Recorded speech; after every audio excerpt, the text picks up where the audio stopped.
In 2019, a small South American nation that most of the world could not find on a map became the fastest-growing economy on Earth, its GDP expanding by nearly 60% in a single year. A number with almost no precedent in modern history. After oil was discovered off a coastline few had ever thought to look at. Today, this country of fewer than 1 million people produces more oil per person than Saudi Arabia.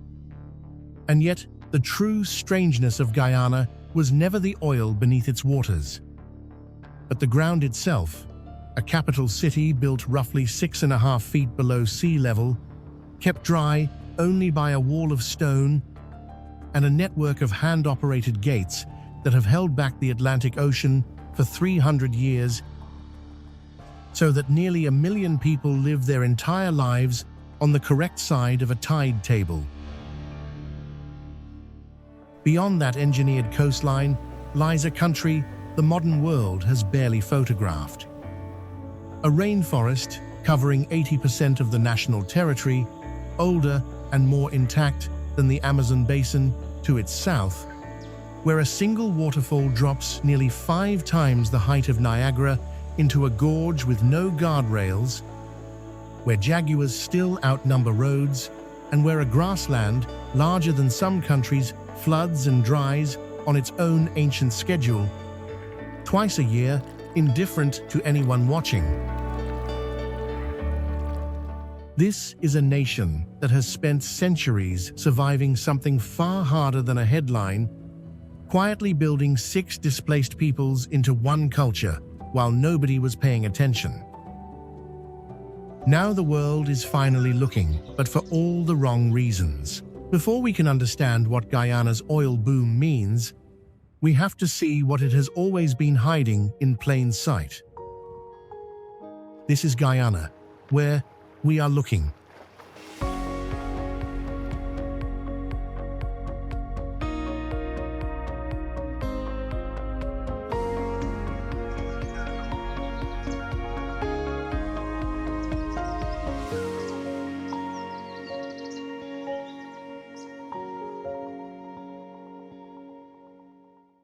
Guyana sits just north of the equator, between 1 and 9 degrees latitude on the northern shoulder of South America.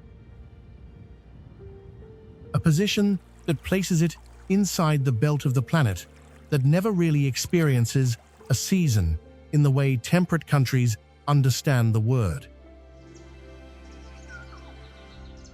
There is no winter here, no true dry cold, no autumn light. Instead, the country's climate is written entirely by its geography.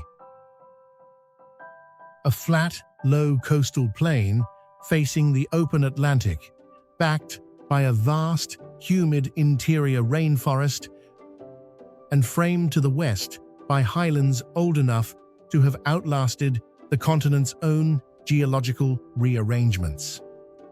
That coastal position is what makes Guyana's weather so relentless.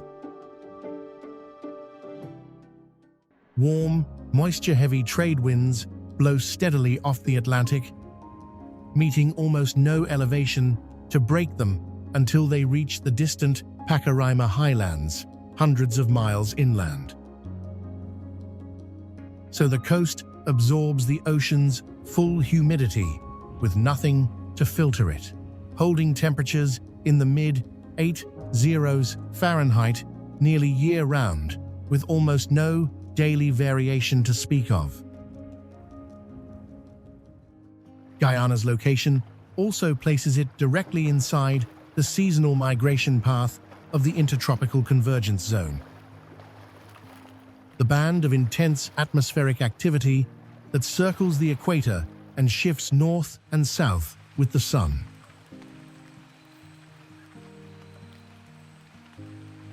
As it passes overhead, it brings 2 distinct rainy seasons rather than one.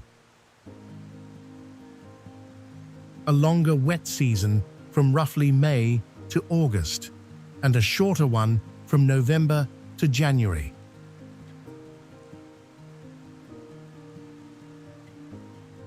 separated by drier stretches when the interior forest and coastal wetlands briefly recede.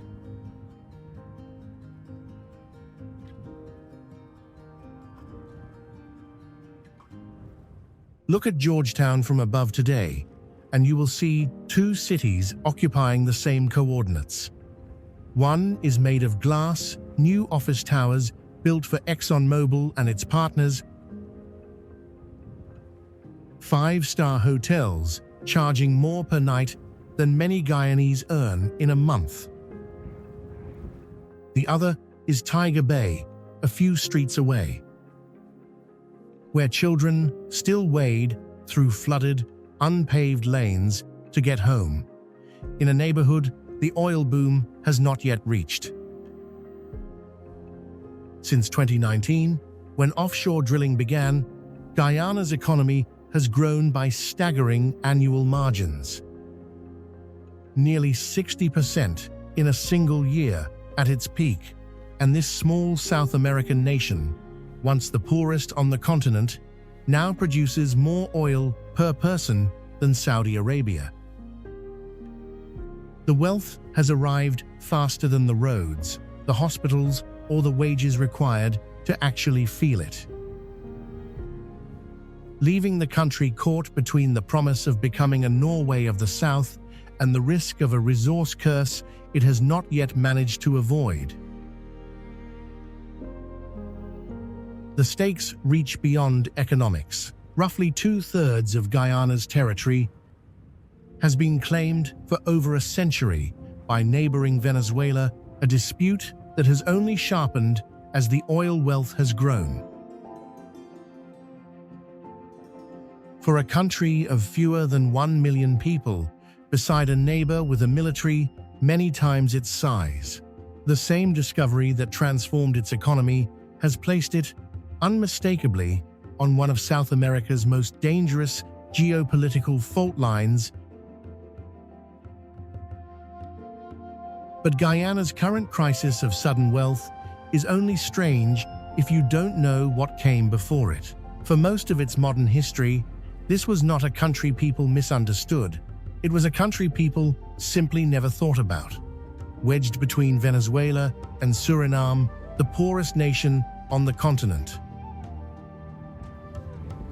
Its people leaving for Britain, Canada, and the United States, in search of work that didn't exist at home.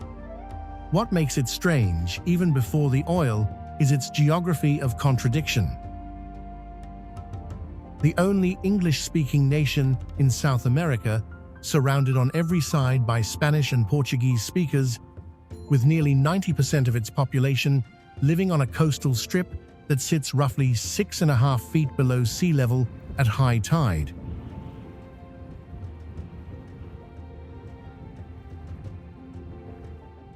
A capital built inside what geographers call a bowl, held dry only through centuries of continuous human maintenance. That maintenance is the real story. The Dutch, who colonized this coast in the 17th century, brought the one skill that made settlement possible at all: hydraulic engineering. They diked the shoreline, dug drainage canals in perfect right-angled grids, and installed sluice gates called cocas.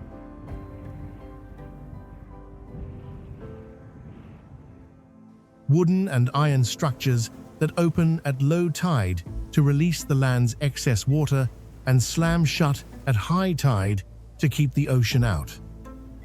These gates are not a historical exhibit. They are opened and closed by hand or motor today. And if enough of them failed at once, large sections of Georgetown would be underwater within hours. The seawall itself, built from packed earth, concrete, and imported boulders, runs as a continuous spine along the capital's edge, never the same landscape twice in a day, submerged at high tide, exposed mudflat at low.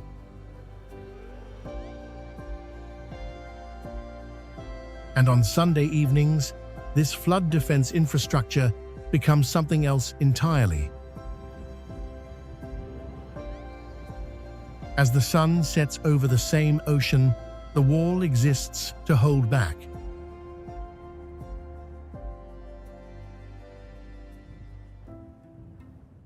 Guyana's population today is a convergence found almost nowhere else on Earth. Descendants of enslaved Africans and indentured Indians brought to work the sugar estates. Indigenous nations,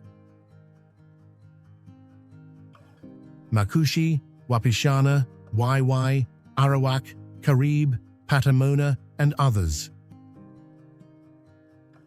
who never left the interior their ancestors always held, alongside Portuguese, Chinese, and European settlers who arrived in smaller waves. Each group arrived under radically different circumstances: bondage, indenture, opportunism, refuge, and yet all six were, over generations, folded into a single national identity that few outsiders ever hear about. English is the official language, but Guyanese Creole, a rhythmic, elastic blend carrying inflections of West African syntax, Dutch loanwords, and Indian vocabulary, is the language spoken at home, in markets, in grief, and in celebration. To hear it is to hear the entire colonial history compressed into cadence. A single sentence can carry an African verb structure,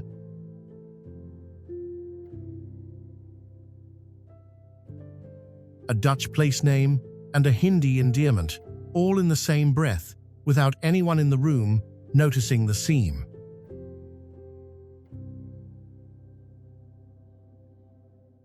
Georgetown itself feels like a memory of another century. Wooden colonial houses on tall stilts, painted in fading pastel, their high foundations doubling as shaded, open-air rooms called the bottom house, where hammocks sway between support beams and neighbors gather in the heat of the afternoon simply to talk. A ritual known locally as liming, no agenda required. Life is built to move with the water rather than against it. Markets open early to beat the humidity, and the Stabroek Market's iron clock tower presides over a chaos of vendors selling fish, cassava, and mangoes beneath a structure shipped over, piece by piece, from France in the 1880s. Cast iron over a swamp, another small act of engineering defiance. The rhythm of the street runs on the tide as much as the clock. Fishermen time their departures to the coker's opening. Drainage canals rise and fall visibly through the day, and older residents can often tell the hour from the smell of the water alone. Streets flood briefly after heavy rain and drain again within hours, an inconvenience so routine that it barely interrupts conversation.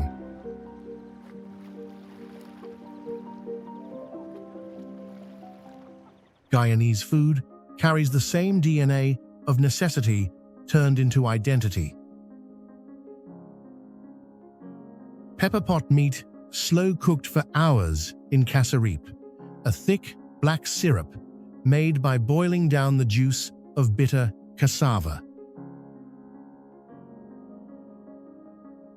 is the country's defining dish, traditionally served on Christmas morning. Its origins, indigenous. Its technique, a masterclass in turning a genuinely poisonous plant into something that preserves meat for weeks without refrigeration. Bitter cassava contains dangerous concentrations of cyanogenic compounds. Removing them requires a slow, exact process of grating, pressing, and boiling passed down through generations of indigenous knowledge, long before the word food science existed. A pot of pepper pot, kept simmering and reheated daily, can last for weeks. A preservation method invented not for flavor, but because refrigeration, for most of Guyanese history, simply did not exist. Around that indigenous core, other histories layer in. Cook-up rice, coconut milk rice, folded with peas and meat.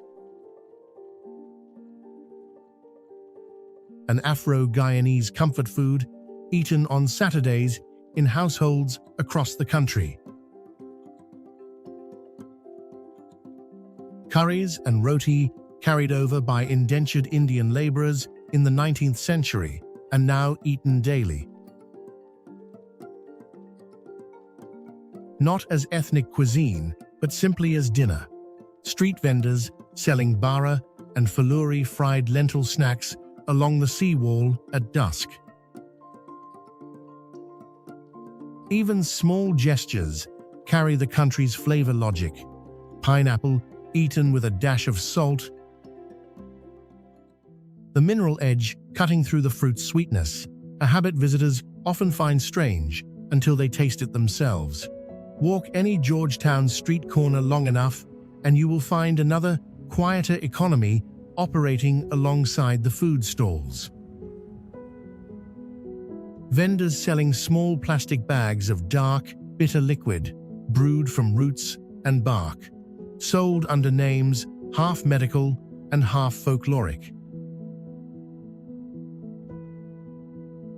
Tonics believed to restore stamina, cool the blood, or settle the stomach.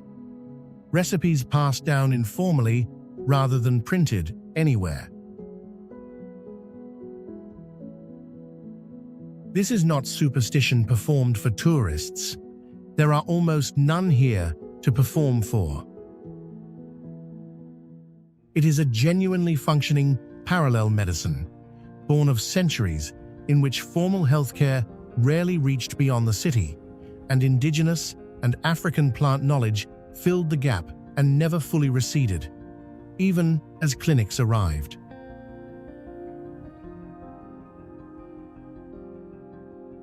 Nothing on a Guyanese plate or in a Guyanese street corner bottle is decorative. Every recipe still carries the memory of the hardship, the scarcity, or the improvisation that invented it. Guyana's terrain refuses to behave like a single country. It divides, cleanly, into four distinct worlds: a drowned coastal shelf, an ancient interior forest, a highland of table mountains and waterfalls, and a savanna that looks borrowed from another continent entirely. Each with its own geology, its own climate, and its own way of forcing the people who live there to adapt.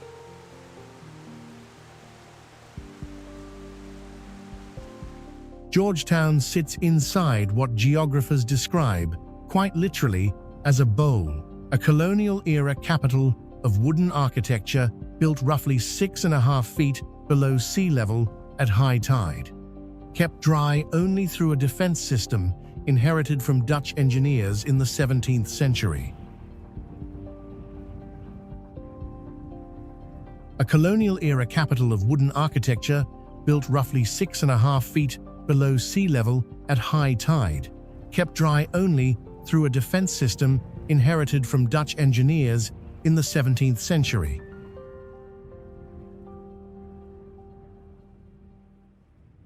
Its seawall stretches for well over 280 miles along the Atlantic, a continuous system of packed earth, concrete, and imported boulders punctuated by sluice gates called cocas.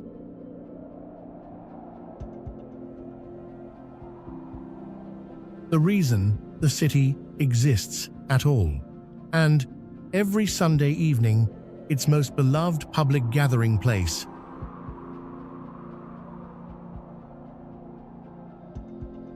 At its commercial heart stands Stabroek Market,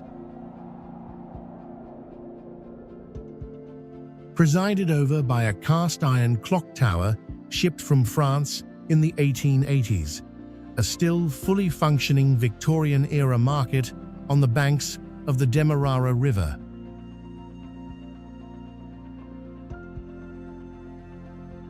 Nearby, St. George's Cathedral rises roughly 143 feet into the sky.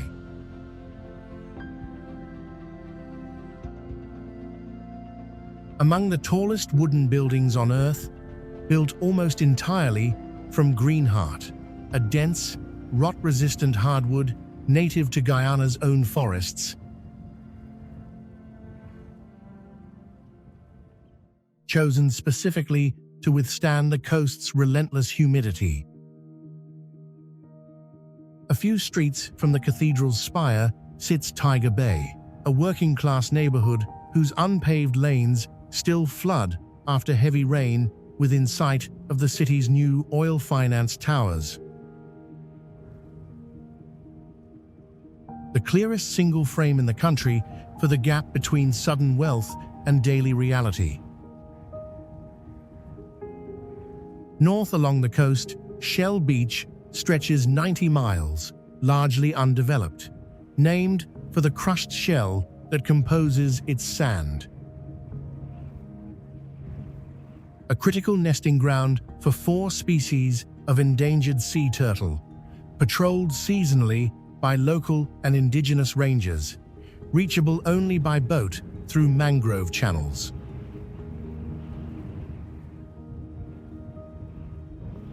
Beneath most of this region lies the Guiana Shield, a geological foundation of exposed rock over 2 billion years old.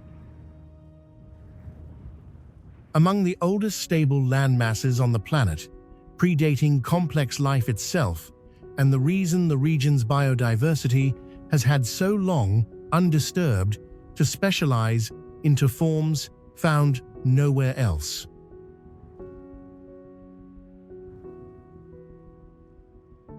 Within it, Iwokrama Forest covers nearly 900 square miles, managed deliberately as a working experiment in which logging, research, and tourism coexist under indigenous and scientific co-management, rather than the forest simply being sealed away.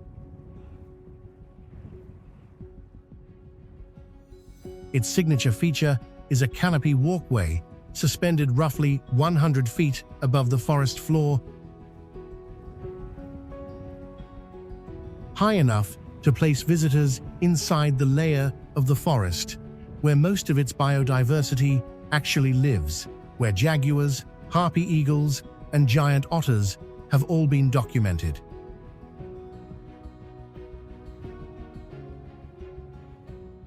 Along the quiet interior waterways sits Santa Mission, a small Lokono or Arawak village reachable only by boat,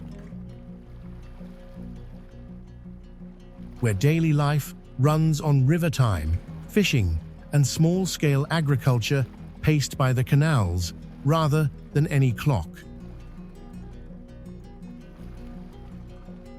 Further along the river system, Batika, known locally as the gateway to the interior,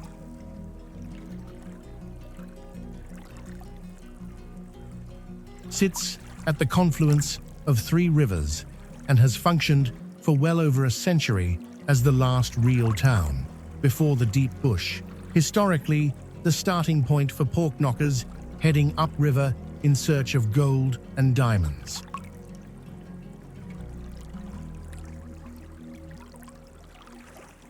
At the heart of this region stands Kaieteur Falls, a single, unbroken drop of roughly 741 feet off the edge of a sandstone plateau. Nearly 5 times the height of Niagara and the tallest single-drop waterfall on Earth by volume of water.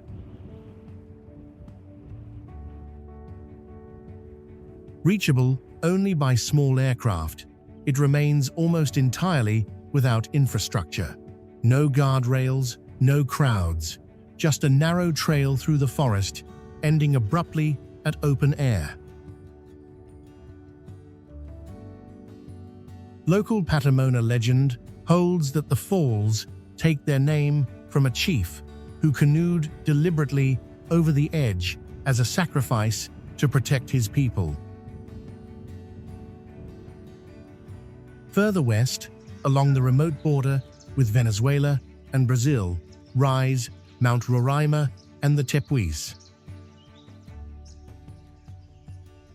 Flat-topped sandstone mountains, whose sheer cliff faces have isolated their summit plateaus from the surrounding lowland for so long geologically that unique species have evolved on individual mountaintops found nowhere else, not even on the tepui next door. In Guyana's far southwest lies the Rupununi Savannah, a vast expanse of grassland that looks improbably more like East Africa than South America. Red laterite soil, scattered termite mounds, and isolated sandstone mountains, rising with no foothills at all. The landscape transforms dramatically twice a year, flooding into wetland during the wet season, drawing 5-foot jabiru stalks and dense clusters of scarlet ibis, before drying back into hard grassland by the dry season.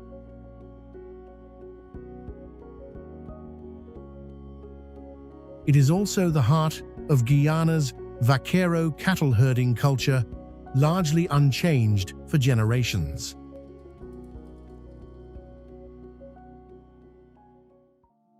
Threading through all 4 regions is Guyana's great river system, the Essequibo, Demerara, and Berbice.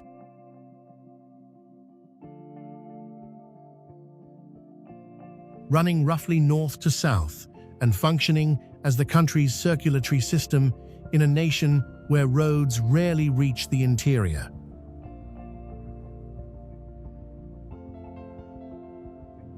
The Essequibo, the longest of the 3, opens into a mouth roughly 15 miles wide, scattered with hundreds of forested islands. A 4th, smaller river, the Potaro, carries particular significance of its own. It is the river responsible for Kaieteur Falls itself, gathering water across the Pacaraima Plateau before reaching the cliff edge and falling away into the gorge below.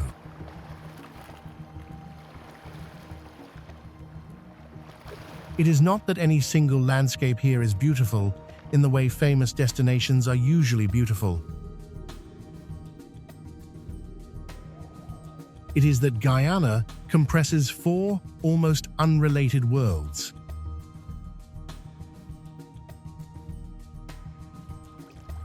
A below-sea-level coast, an ancient interior rainforest, a highland of table mountains older than complex life, and a savanna that looks borrowed from another continent. Into a country roughly the size of Idaho. There is no gentle transition between them. Each region keeps its own geological and climatic identity, existing side by side with almost no blending,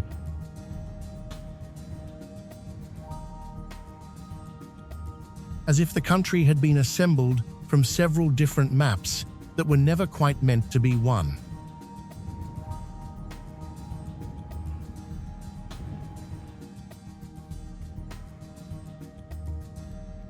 At the heart of this forest stands Kaieteur Falls, a single unbroken drop of roughly 741 feet, nearly 5 times the height of Niagara. Pouring off a sandstone plateau into a gorge with no guardrails, no crowds, and almost no infrastructure beyond a narrow trail.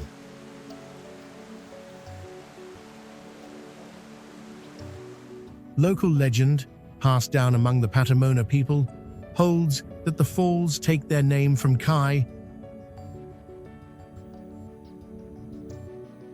a chief who canoed deliberately over the edge as a sacrifice, an offering meant to protect his people from an enemy invasion.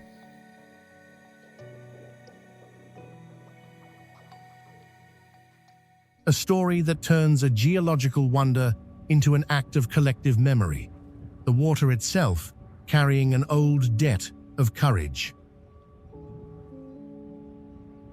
Beyond the falls, the forest holds creatures that feel almost prehistoric, a bestiary that seems to belong to an earlier chapter of the planet's history.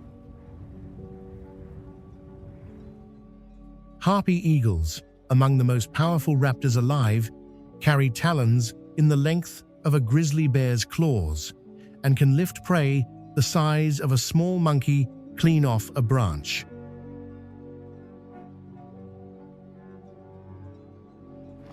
Giant otters, sometimes called river wolves for their cooperative hunting and their loud social chatter, grow over 5 feet long and move through the water in family groups.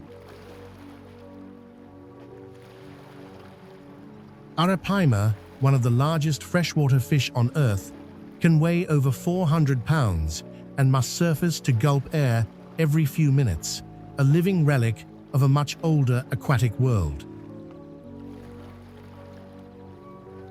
And moving through the shadows beneath all of it is the jaguar, the largest cat in the Americas. More numerous here per square mile than almost anywhere else, it still survives.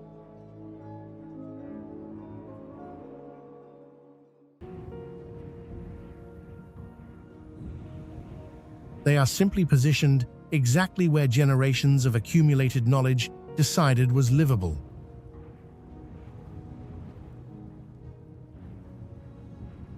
Beyond the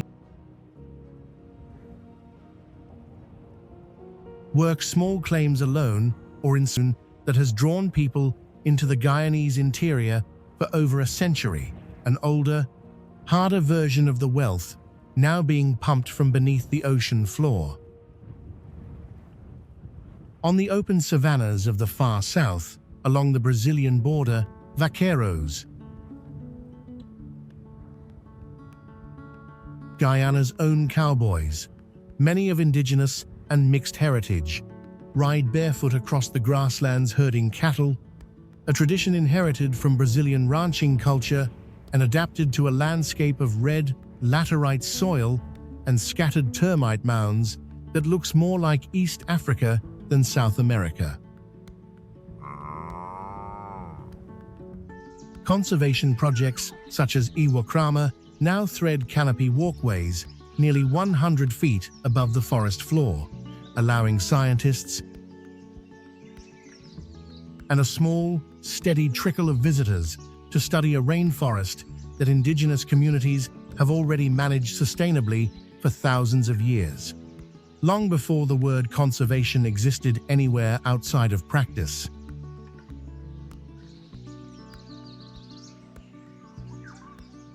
Guyana does not need to become the next Dubai, and it did not need oil to already be extraordinary. This is a nation that spent 300 years holding back the Atlantic Ocean one gate at a time, that built a single functioning culture out of 6 separate histories of hardship and forced migration, and that has protected, largely by circumstance of remoteness, one of the last truly intact rainforests left on Earth. The pork-knockers still walk into the bush alone. The vaqueiros still ride the savannah barefoot. The seawall still fills every Sunday evening with people who came only to watch the water. Whatever Guyana becomes over the next decade, a rare example of resource wealth managed with restraint, or a cautionary tale added to a long list of others. The answer will be written by whether the country can extend to Tiger Bay the same discipline and patience it has spent 3 centuries applying to the tide.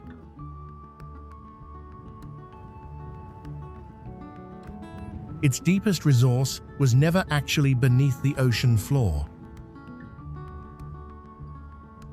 It was always the quiet, accumulated skill of staying whole geographically, ethnically, culturally, against odds that would have pulled most nations apart long ago.